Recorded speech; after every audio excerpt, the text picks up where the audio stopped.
जोहार आप सभी की YouTube channel Jharkhand maths zone पर। मैं सचिन चंद्र आप सभी स्टूडेंट्स का स्वागत करता हूं आप सभी की YouTube channel Jharkhand maths zone पर। तो प्यारे बच्चों, स्वागत है आप सभी का लेक्चर नंबर 9 में। और आज के इस वीडियो लेक्चर में जो है कि इम्पॉर्टेंट कुछ रिजल्ट्स प्रूफ करने वाला हूँ, ठीक है। या आप कह सकते हैं कि ये बहुत ही वीवीआई है ना। कुछ क्वेश्चंस मैं बताने वाला हूँ, ठीक है। फाइनाइट डिफरेंसेस आपकी चैप्टर चल रही है, चैप्टर नंबर 4। और आज यह वीडियो है ना लास्ट वीडियो होगा इस चैप्टर का, ठीक। तो देखिए, prove that as operator I plus delta I minus nabla equal to I, ये हम लोग को प्रूफ करना है। तो देखिए, वी हैव सॉल्यूशन में वी हैव, ये हम लोग एलएचएस ले लेंगे 1 मतलब I plus delta I minus nabla f x. मतलब देखिए, इसके साथ कुछ नहीं है तो हम लोग एफ एक्स ले ही सकते हैं, ठीक है ना, क्योंकि ये छुपा हुआ रहता है एफ एक्स यहाँ पर। क्लियर है, एलएचएस पार्ट ले लिया मैंने। अब जरा समझिएगा बात को, आई प्लस डेल्टा इधर ले लिया, आई माइनस नेबला इधर ले लिया, एफ एक्स यहाँ पर ले लिया। नेक्स्ट स्टेप में क्या करेंगे, ये आइडेंटिटी आई प्लस डेल्टा, ठीक है ना। अब ये एफ एक्स को हम लोग इसमें बांट देंगे और इसमें बांट देंगे, तो इससे फायदा ये होगा कि आई एफ एक्स हो जाएगा माइनस नेबला एफ एक्स हो जाएगा। फिर क्या करेंगे, आई प्लस डेल्टा हुआ। और देखिएगा बच्चों, आई इंटू एफ एक्स क्या होता है, आई क्या है, आइडेंटिटी ऑपरेटर है। आई को किसी के साथ भी ऑपरेट कीजिएगा तो वो हमेशा कुछ उसमें बदलाव नहीं करेगा, ठीक है ना। तो आई को एफ एक्स साथ अगर मल्टीप्लाई कीजिएगा तो उसमें कोई बदलाव नहीं होगा। यानी कि आई को अगर, मतलब कहने का मतलब ये है कि एफ को हम आई के साथ ऑपरेट कर रहे हैं, एफ को मैं आई के साथ ऑपरेट कर रहा हूं तो एफ में कोई प्रभाव नहीं होगा, क्योंकि I is the identity operator, इसीलिए एफ एक्स हुआ, ठीक है ना। क्या हुआ, एफ एक्स हुआ, आई एफ एक्स के बदले एफ एक्स हुआ, माइनस लगा ब्रैकेट, ठीक है ना, nebula f x. Nebula f x का वैल्यू क्या होता है, याद है आपको, नेबला एफ एक्स में क्या होता था, इसको हम लोग बैकवर्ड डिफरेंस ऑपरेटर कहते थे। बैकवर्ड डिफरेंस ऑपरेटर, जो एफ एक्स यहाँ पर है वो एफ एक्स यहाँ पर भी होगा, और एक इससे पहले वाला है ना, बाद माइनस पहले, तो इससे पहले वाला F x minus H. Clear है, इस बात को आपको समझ में आ रही है, ठीक है। हालांकि नेबला एफ एक्स का जो वैल्यू है मैंने आपको लिखवा भी चुका था, ठीक है। नेबला एफ एक्स का वैल्यू होता है एफ एक्स माइनस एच। अगर दिक्कत है तो यहाँ पर साइड में सिंस करके लिख लीजिएगा, नेबला एफ एक्स का value f x minus h होता है, ठीक है। अब f x cancel, minus minus plus f x minus h हो जाएगा। तो क्या होगा, I plus delta f x minus h हो गया। और एक बात, आई प्लस डेल्टा को हम लोग ई प्रूफ कर चुके थे, है ना, शिफ्टिंग ऑपरेटर प्रूफ कर चुके थे इससे पहले वाले लेक्चर्स में। तो भाई आई प्लस डेल्टा के जगह पर ई लिख देंगे, shifting operator into F x minus H. अब ये शिफ्टिंग ऑपरेटर का काम ही है कि इससे एक स्टेज बढ़ा देना। तो माइनस एच है, एक्स माइनस एच है, तो एक और एच को, इंटरवल ऑफ डिफरेंसिंग कौन है, एच है, तो इंटरवल ऑफ डिफरेंसिंग बढ़ जाएगा एक्स्ट्रा, इससे एक कदम आगे, है ना, इससे जस्ट इसके बाद वाला एच हो गया, minus H plus H cancel, F x बचा। और एफ एक्स को हम लोग लिख सकते हैं आई इंटू एफ एक्स, क्योंकि I is the operator and it is identity operator, okay। therefore अगर I ऑपरेटर को किसी भी फंक्शन के साथ ऑपरेट करेंगे तो उसमें कोई बदलाव नहीं लाता है, इसीलिए एफ एक्स को आई एफ एक्स लिख सकते हैं। अब आप समझिए बात को, ये आई एफ एक्स कैसे आया, ये आई एफ एक्स जब हम लोग ये लेकर के चले थे, I plus delta I minus nabla into f x लेके चला था, तो मुझे आई एफ एक्स मिला। तो हम लिख सकते हैं I plus delta into I minus nabla into f x equal to I f x लिख सकते हैं, है ना। ये चीज लेके चला और हमको क्या मिल गया, आई एफ एक्स मिल गया। अब बात को समझिएगा बच्चों, आई plus delta into I minus nebula, ये दो ऑपरेटर मल्टीप्लिकेशन में है, प्रोडक्ट में है, और ये दो ऑपरेटर मिल करके एफ पर काम कर रहा है, मतलब एफ को ऑपरेट कर रहा है, तो कुछ ना कुछ रिजल्ट दे रहा है। और इसी प्रकार से ये एफ फंक्शन को जब मैं आई के साथ, आई आइडेंटिटी ऑपरेटर के साथ जब मैं ऑपरेट करवा रहा हूं तो ये भी कुछ ना कुछ वैल्यू दे रहा है, और ये दोनों का दोनों वैल्यू सेम है। इसका मतलब कहीं ना कहीं ये जो अलग अलग ऑपरेटर दिख रहा है, ये ऑपरेटर और ये ऑपरेटर, ये अलग अलग नहीं है, दोनों का दोनों इट मीन्स सेम है, क्योंकि दोनों जो ऑपरेटर है ना, सेम वैल्यू को दे रहा है। इसी वजह से I plus delta into I minus nabla equal to I लिख सकते हैं ना। या फिर आप ऐसा भी कर सकते हैं कि एफ एक्स का इनवर्स दोनों साइड ले लीजिएगा, तो भी ये चीज़ आपको प्राप्त हो जाएगा। तो आशा है ये चीज़ आपको समझ में आ गया होगा। तो चलिए हम लोग मूव करते हैं नेक्स्ट रिजल्ट की ओर, ठीक है, नेक्स्ट रिजल्ट की ओर मूव करते हैं। इसको इरेज करता हूँ, पहले आप इसको उतार लीजिए।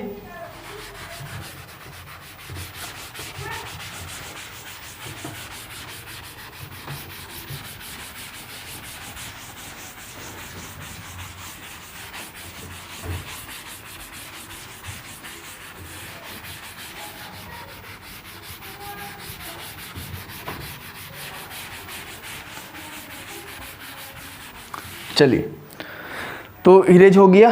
अब नेक्स्ट रिजल्ट है, उसको ज़रा देखिएगा। एक मिनट, इसमें नहीं, एक मिनट थोड़ा सा रुक जाइए आप। चलिए, तो हम लोग नेक्स्ट रिजल्ट की ओर बढ़ते हैं, ठीक है ना। ये भी इंपॉर्टेंट क्वेश्चन है, और बाकी बात इसके बाद जो है कि कुछ होमवर्क्स मैं आपको दे दूंगा, ठीक ना। तो अच्छा, ये नेक्स्ट रिजल्ट को समझने से पहले एक और ऑपरेटर के बारे में समझ लीजिए, ठीक है। इसको हालांकि ये जो है कि आपके सिलेबस में नहीं है, ठीक है, लेकिन आपके बुक में था तो इसीलिए मैंने इसको भी लिख लिया, ठीक है। आइए, central difference operator, central difference operator, ये मैं इसके बाद एक और क्वेश्चन बताऊंगा, ठीक है। ये तो बस टॉपिक है, सेंट्रल डिफरेंस ऑपरेटर या सेंट्रल डिफरेंस फार्मूला, है ना। फार्मूला दोनों ही बात सेम है, सेंट्रल डिफरेंस ऑपरेटर और सेंट्रल डिफरेंस फार्मूला। तो देखिए बाबू, क्या है, अभी तक हमने फॉरवर्ड डिफरेंस ऑपरेटर पढ़ा था, ठीक है, कि ऊपर से नीचे की ओर हम लोग जब आते थे तो ऊपर से नीचे की ओर डिफरेंस निकालने को कहते थे फॉरवर्ड डिफरेंस ऑपरेटर, और एक बैकवर्ड डिफरेंस ऑपरेटर सिखाया मैंने, नीचे से ऊपर की ओर डिफरेंस निकालने को बैकवर्ड डिफरेंस ऑपरेटर कहते हैं। ये सब मैंने आपको बात कह रखी है, ठीक है। और अब अच्छा, इसके बाद मैंने आपको ये भी पढ़ाया, तो है ना, शिफ्टिंग ऑपरेटर के बारे में पढ़ाया कि वो एक स्टेज बढ़ा देता है, और इसके बाद फिर आपको आइडेंटिटी ऑपरेटर के बारे में पढ़ाया। मतलब अभी तक 4 ऑपरेटर मैंने आपको पढ़ा चुका हूं, और ये जो है कि आपका अभी एक और ऑपरेटर मैं पढ़ाने वाला हूं जो कि आपके सिलेबस में नहीं है, central difference formula / central difference operator. तो इसको हम लोग डेल एफ से रिप्रेजेंट करते हैं। क्या करते हैं? डेल एफ से। तो इस डेल को बहुत जन डेल्टा भी कहता है या पार्शियल डेल्टा भी कहता है, ठीक ना। तो बहुत नामों से जानते हैं, लेकिन आप जनरली अभी ये इसको डेल से ही जानिए, ठीक है। डेल को जब f को हम डेल ऑपरेटर के साथ ऑपरेट करेंगे तो देखिए क्या मिलेगा, देखिएगा, समझिएगा। इसका प्रूफ भी है आपके बुक में, लेकिन आपको इसका प्रूफ नहीं पढ़ना है, ठीक है ना, क्योंकि एग्जाम में ये इंपॉर्टेंट है ही नहीं, इससे एक भी क्वेश्चन नहीं आता है, लेकिन मैं तो भी बता दे रहा हूं, ठीक है। देखिए, क्योंकि इससे क्वेश्चन आपका आईआईटी जैम में आता है ना, आईआईटी जैम में आता है, इसीलिए सेंट्रल डिफरेंस फार्मूला को मैंने बता दिया, क्योंकि लेकिन आपके सिलेबस में नहीं है, आपके यूनिवर्सिटी के सिलेबस में नहीं है। डेल एफ एक्स के बराबर क्या होता है? F x plus H by two minus F x minus H by two, ठीक है। इसको आप अंडरलाइन कर लीजिएगा, है ना। और एक बात यहाँ पर ध्यान दीजिएगा, इसके बाद और भी बहुत सारा चीज़ है आपके बुक में, आपके सिलेबस में लेकिन नहीं है ना। जैसे सिंथेटिक डिवीजन है ना, सिंथेटिक डिवीजन है, इसको आपको जो है कि सेमेस्टर 6 में पढ़ना है, अभी नहीं पढ़ना उसको, ठीक ना।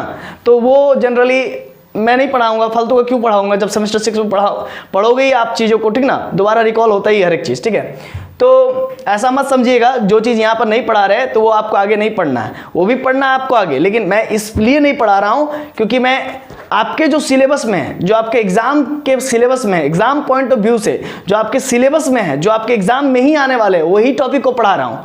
फालतू पढ़ोगे, है ना, एक्स्ट्रा पढ़ा देंगे तो फिर याद नहीं रहेगा, तो फिर दिक्कत हो जाएगा आपको, ठीक है ना। इसी वजह से याद मतलब कि मेमोराइज नहीं होगा, रिवीजन नहीं कर पाओगे, दिक्कत हो जाएगा, है ना, फिर उलझ जाओगे, मोटा नोट्स बन जाएगा, ठीक ना। मैं चाहता तो पढ़ा सकता, लेकिन फिर आपको प्रॉब्लम हो जाएगा। चलिए, ये सेंट्रल डिफरेंस फार्मूला हो गया, इसको उतार लिए हैं, ठीक है ना। चलिए,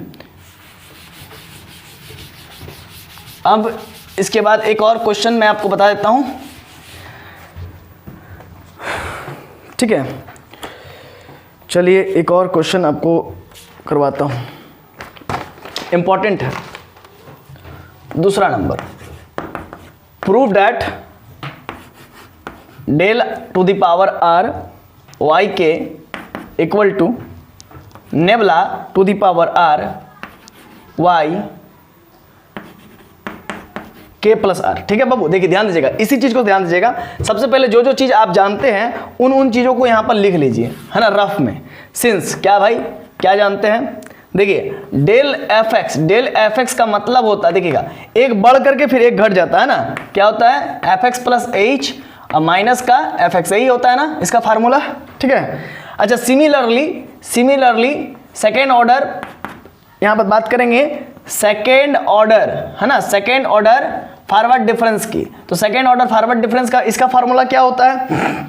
बस उसी प्रकार से, इससे जस्ट पहले वाला, है ना। अगर हम लोग सेकेंड ऑर्डर फॉरवर्ड डिफरेंसेस निकालते हैं तो उसमें first order forward differences subtract होती है है ना।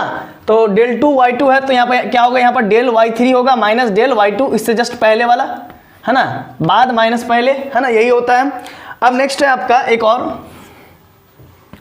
ये सब जो आप जानते हैं पहले वो सब लिख लीजिए क्योंकि ये सब काम आएगा। नेबुला fx बराबर क्या होता है, जो यहाँ पर आता है वो यहाँ पर आता है, और इससे जस्ट पहले वाला fx माइनस h, क्योंकि बाद माइनस पहले होता है। ये सब फार्मूला आपको याद होना चाहिए, ठीक है। अगर नहीं याद है तो आप याद कीजिए, क्योंकि मैंने आपको बताया रखा था और ट्रिक भी बताया था कि कैसे ये सब होता है याद।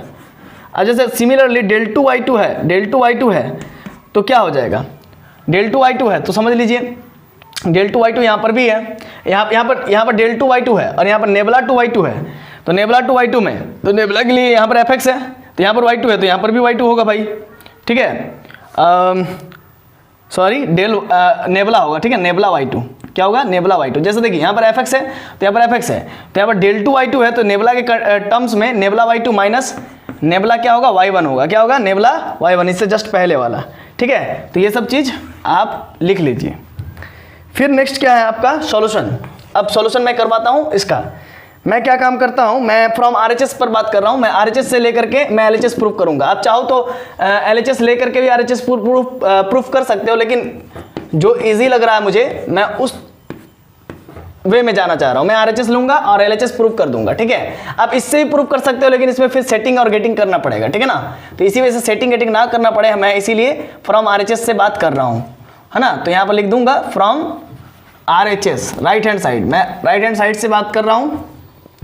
तो देखिए बाबू आगे क्या होगा, del to the power r y k plus क्या, k प्लस r, ठीक ना। और यहाँ पर ध्यान दीजिएगा डेल का वैल्यू क्या होता है, अभी भी पढ़ाए थे, एक रिलेशन पढ़ाए थे, क्या पढ़ाए थे, डेल का मतलब कि रिलेशन, ये डेल नहीं है बाबू, सॉरी ये नेबुला है, नेबुला का रिलेशन मैंने क्या पढ़ाया था आपको, 1 minus e to the power minus 1, ये आपको पढ़ाया था। तो नेबुला के जगह पर 1 minus e to the power minus 1 का पावर r, और ये y to the power k, y upon k plus r, है ना। अब इसको मैं क्या करता हूँ, 1 माइनस 1 अपॉन ई कर लेता हूँ, ठीक है, अब पावर में r कर लेता हूँ, y k प्लस r, ऐसा लिख सकता हूँ। अब मैं इसका एलसीएम ले लेता हूँ तो क्या हो जाएगा बताइए, तो एलसीएम लेंगे तो e माइनस 1 अपॉन का e और पावर में r, और ये y k प्लस का r, ठीक है। अब देखिए क्या होगा बाबू, इक्वल टू मैं e माइनस 1 और ये पावर को ऊपर नीचे बांट देता हूँ तो e to the power r, है ना, और y k प्लस r, ये हुआ। अब आगे क्या होगा बताइए, सिंपली हम लोग क्या कर लेते हैं, इक्वल टू e माइनस 1 का पावर r, और नीचे से ये e to the power r है तो ऊपर जाएगा तो माइनस का r हो जाएगा, और y k प्लस r, ठीक है। क्लियर हो गया कॉन्सेप्ट। अभी एक और बात यहाँ पर, ये आपका e माइनस 1 का पावर r, ठीक है ना, एक मिनट, e माइनस 1 का पावर r, ठीक है, और e to the power minus r k plus r, ये चीज़ को समझना, ठीक ना। आइए इस चीज़ को मैं यहाँ पर रफ में समझाता हूँ। देखिए e to the power minus fx का क्या होता है वैल्यू, fx माइनस h होता है कि नहीं होता है।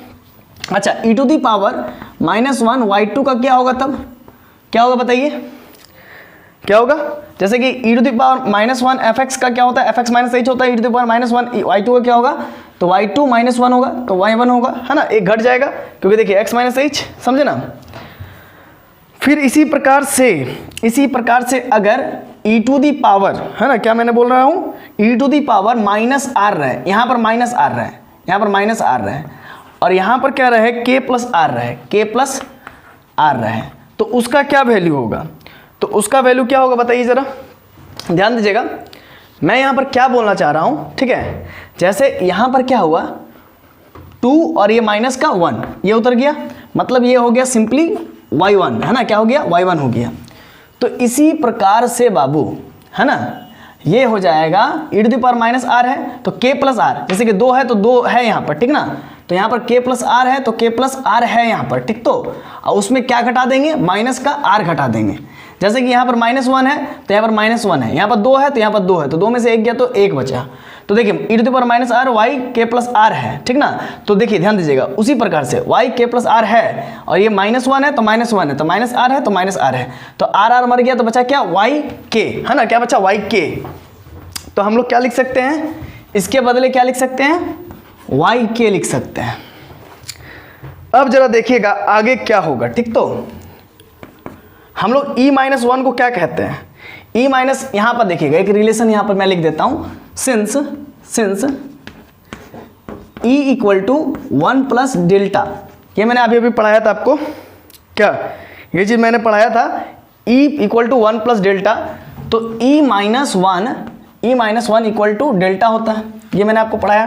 तो e-1 के जगह पर मैं रख दूंगा डेल्टा का पावर r और ये y to the power k, y के, है ना। तो देखिए ये मैंने RHS लेकर के चला था, del to the power r y k plus r, है ना, RHS LHS प्रूफ हो गया, del to the power r y k, है ना। ये आपका क्या प्रूफ हो गया, LHS प्रूफ हो गया, LHS ये प्रूफ हो गया। आशा ये चीज़ आपको समझ में आ गई होगी। और यहाँ पर लिख दीजिएगा, इस चीज़ को भी लिख दीजिएगा डैट इज करके, that is del to the power r y k plus r, तो ये इसके बराबर हो गया। तो आशा है ये चीज़ आपको समझ में आ गई होगी। और भी बहुत सारे क्वेश्चंस है जो कि अब आपको बनाना एग्जांपल्स, ठीक है। अगर दिक्कत होगा तो मैं इसका नोट्स आपको भेज दूंगा, ठीक। तो डिस्क्रिप्शन में देख लीजिएगा पूरा एक्सरसाइज का